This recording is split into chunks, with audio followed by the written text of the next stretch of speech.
When I came home that Sunday afternoon, I knew something was wrong the second I turned onto our street. It wasn't a feeling. It was a fact. There was a sign in our front yard. A big red and white for sale sign, planted right in the grass my husband mowed every Saturday morning like it was a ritual. For a moment, I honestly thought I was on the wrong street. I slowed the car, heart thudding, eyes darting to the mailbox, the cracked edge of the driveway, the oak tree near the sidewalk. No. This was our house. Our life. Our address. I parked crooked, didn't even turn the engine off properly. My hands were shaking as I got out of the car. My suitcase tipped over, spilling a shoe onto the driveway, but I didn't care. All I could see was that sign. I slammed the front door so hard the walls shook. "Caleb," I shouted, my voice already breaking. "What the hell is that sign doing in our yard?" He didn't jump. That alone terrified me. He was sitting in the living room, calm, reading a book like it was any other Sunday. He closed it slowly, looked up at me, and for the first time in months, his eyes were completely empty. That's when I knew. But I'm getting ahead of myself. Before you judge him, before you judge me, you need to know how we got here. My name is Vanessa Miller. I'm 46 years old, and I destroyed my marriage long before that sign ever went into the ground. On paper, my life looked solid. I worked at a furniture store outside Columbus. I was good at it, really good. I could sell a sofa to someone who walked in just browsing. People liked me. I smiled easily. I knew how to read a room. And I was married to Caleb Hargrove. Caleb was steady. That's the word everyone used. Reliable. The kind of man who didn't forget to pay bills, who showed up to work early, who fixed things instead of complaining about them. He worked for the Department of Transportation. Long hours. Weird shifts. Sometimes nights. Sometimes dawn. Steel-toe boots by the door. Reflective vest hanging in the garage. He wasn't flashy, but he was good. We'd been married 8 years. No kids together. I had a daughter, Kayla, from my first marriage. She was grown, living her own life. Caleb never tried to replace her dad. He just showed up when needed. From the outside, we looked boring in the safest way. And that bored me more than I ever admitted out loud. It didn't start with sex.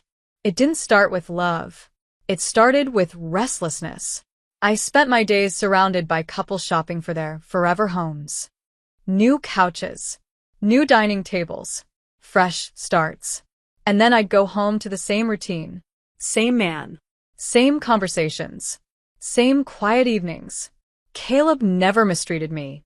That's the part people don't like hearing. He trusted me. The first lie I told him felt small.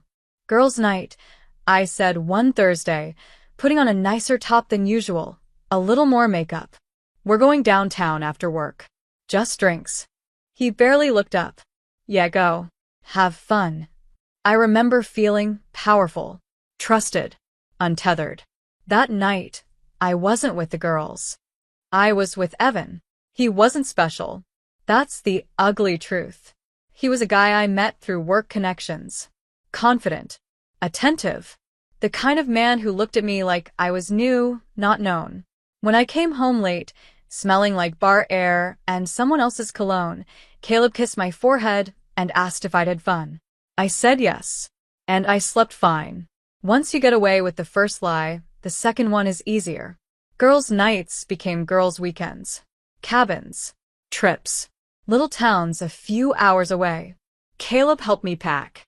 Loaded my suitcase. Told me to text when I arrived. I started dressing better for hiking trips than I ever did for my husband. And every time he said, "You know I love you, right?" I said it back. That's the part that still makes me sick. I didn't think of myself as a cheater. I told myself stories. I deserved excitement. I felt invisible. Marriage isn't supposed to feel this dull. I didn't realize Caleb was paying attention. He never accused me. Never raised his voice. Never checked my phone in front of me. That made me sloppy. I stopped keeping details straight. I'd say dinner and forget the restaurant name. I'd say the girls and never mention who exactly. Once he asked a little too calmly, "Where is this place again?" I snapped at him. rolled my eyes, made him feel controlling, and he backed off. I thought I'd won. What I didn't know was that he'd already started pulling away emotionally, quietly, carefully, the way only a man like Caleb could. The night everything really shifted, I didn't feel it. He did. I was away again. Girls' trip. I remember standing in a hotel room bathroom, fixing my hair, laughing at a text from Evan. I didn't answer Caleb's call right away. When I finally did, the music was loud behind me. He asked where we were eating. I hesitated. That pause cost me everything. When I came home from that trip, I hugged him, talked fast, stayed vague.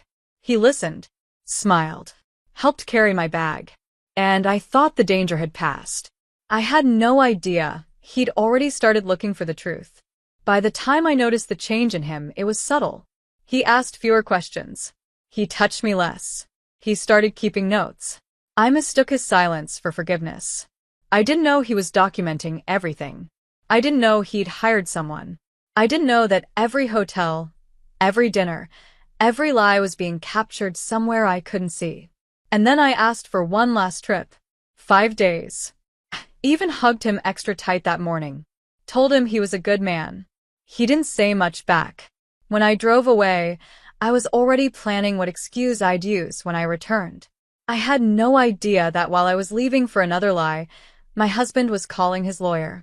And that when I came home, I wouldn't be coming home to a marriage at all. I didn't notice the trap closing around me. That's the scariest part. Life at home kept moving, but something about Caleb felt muted. He still went to work, still paid the bills, still asked if I wanted coffee in the morning. But the warmth was gone, like someone had turned the volume down on him. I told myself it was stress. I told myself all marriages went through quiet phases. I didn't realize that quiet wasn't exhaustion. It was detachment. I was still seeing Evan, still lying, still compartmentalizing my life like I was some kind of professional at deception. I started noticing little things. Caleb began sitting at the kitchen table at night with his laptop open, not watching videos, not playing games, just typing. Numbers. Dates. Pages that disappeared when I walked in. When I asked what he was doing, he said, "Work stuff." I didn't push. Why would I? I didn't want questions asked in return. He also stopped asking where I was going. That should have scared me.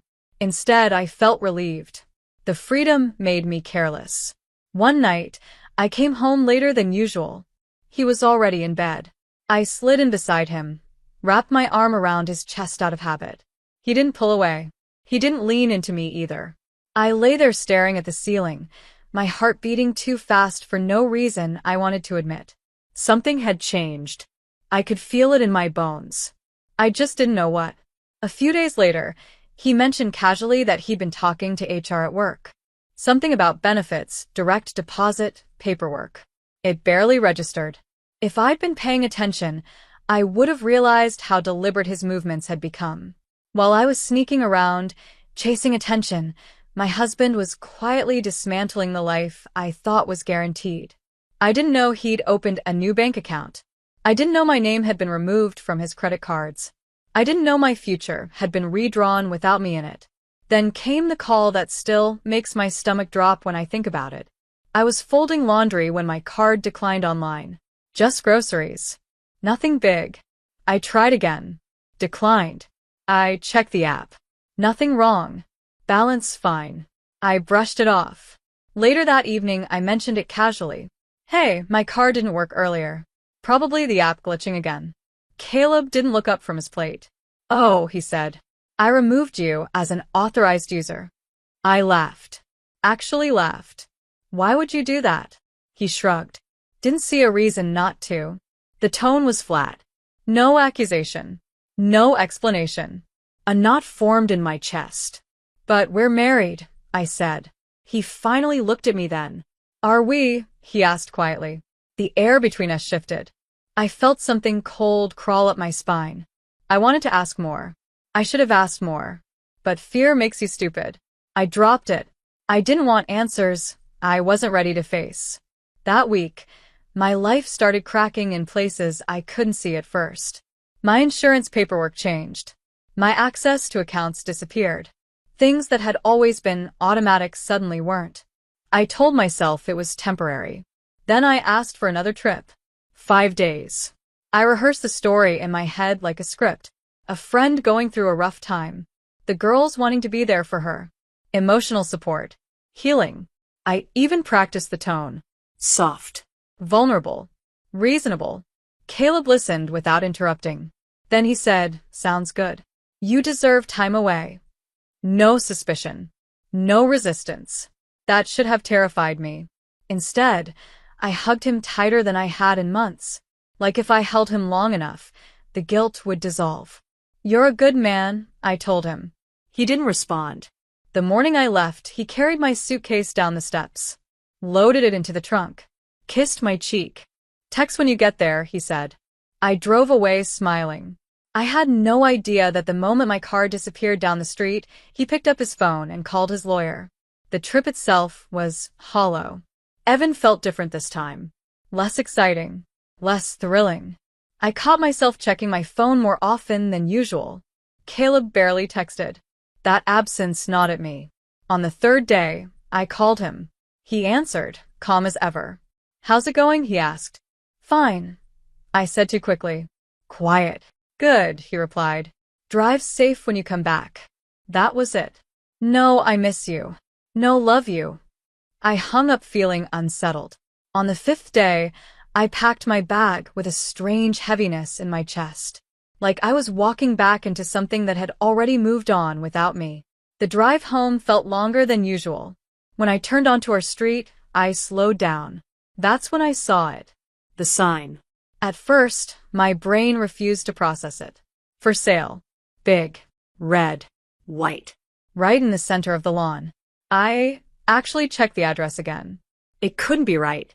I parked badly, grabbed my suitcase, and marched toward the house like anger could rewrite reality. Inside, Caleb was waiting. Calm. Seated. Prepared. I yelled. I demanded explanations. I accused him of losing his mind. That's when he said it. I didn't do it alone. The court ordered it as part of our divorce. Divorce. The word hit me like a slap. I laughed at first. Sharp. Defensive. This is some kind of joke. He shook his head. Papers are filed. You'll be served. My legs felt weak. This wasn't how it was supposed to happen. I was supposed to choose when things ended. I was supposed to control the narrative. I didn't even see the folder until he held it out to me. Open it. I didn't want to, but my hands betrayed me. The first photo made my heart stop. My car. A hotel sign. The second showed me and Evan. Clothes. Intimate. Unmistakable. By the third, I was shaking. There were dates. Times. Locations. Every lie laid out neatly. I cried. I begged. I told him it wasn't what it looked like.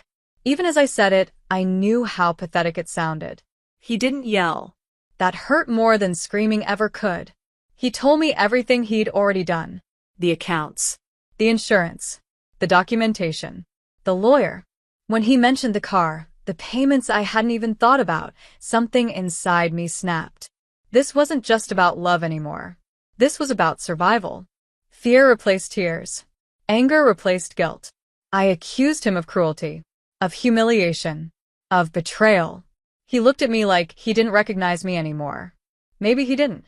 I spent that night in the guest room, staring at the ceiling, listening to the sound of my marriage collapsing in silence. In the days that followed, I tried to regain control. I cried to friends. I framed myself as neglected, lonely, pushed away. Some believed me, but not all. Because Caleb wasn't silent anymore. He was factual. And facts don't bend. When the truth came out, it came out everywhere. Photos. Timelines. Proof. My story stopped working. The whispers started. The looks. The distance. I watched my social world shrink in real time. And as the house filled with strangers touring rooms that used to be mine, I realized something horrifying. I hadn't just lost my husband. I had lost the version of myself that thought consequences were optional. And the worst part? The ending hadn't even started yet. After the confrontation, nothing felt real anymore. The house stopped feeling like a home and started feeling like a waiting room. Strangers walked through our bedrooms, commented on the lighting, the layout, the yard. I stood in corners pretending I didn't exist, while people imagined their future on top of my ruins. Caleb was barely there. When he was polite, distant, civil in a way that hurt more than cruelty ever could. I tried to talk to him at night, tried to apologize properly, tried to explain things I should have explained months ago.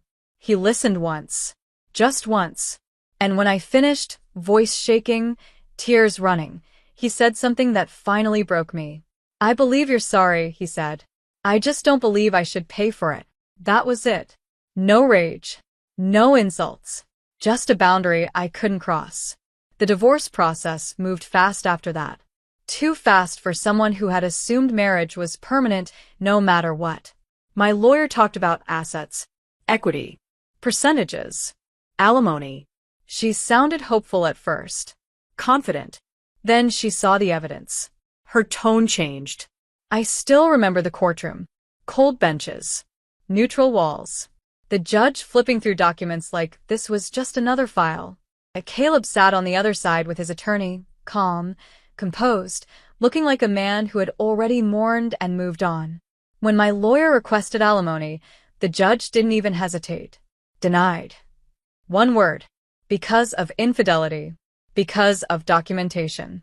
Because actions have consequences. Then came the car. The judge ordered me to reimburse Caleb for half the payments he'd made over the years. I stared straight ahead, jaw tight, pretending I wasn't unraveling inside. I had expected punishment emotionally. I hadn't expected it financially. When the house sold, I packed what little I could into boxes. The day I walked out for the last time, the new owners were waiting outside with their realtor. A young couple, smiling, expecting. I didn't look back. I moved into a small apartment across town. Bare walls, cheap furniture, silence, so loud it pressed on my ears. Evan disappeared the moment things got real. No surprise there. The man I'd risked everything for couldn't even sit with me in the aftermath. Friends stopped calling. Invitations dried up. Conversations changed. People didn't yell at me. They didn't attack me. They just stopped including me. That's the kind of loneliness that lingers. Months passed. I tried therapy, tried journaling, tried convincing myself I'd learned my lesson. But guilt doesn't fade just because time passes. It fades when you accept responsibility without excuses. That took longer. One night, almost a year after the divorce was finalized, I sat at my kitchen table with a pen and paper. And I wrote to Caleb. Not to get him back. Not to reopen wounds. Just to say the things I should have said without asking for anything in return. I apologized without explaining myself. I admitted I didn't just betray him, I underestimated him. I told him he had been a good husband, that I'd confused stability with boredom and mistook attention for love. I asked for nothing. When I finished, I read it twice. Then I mailed it. Weeks passed. No response.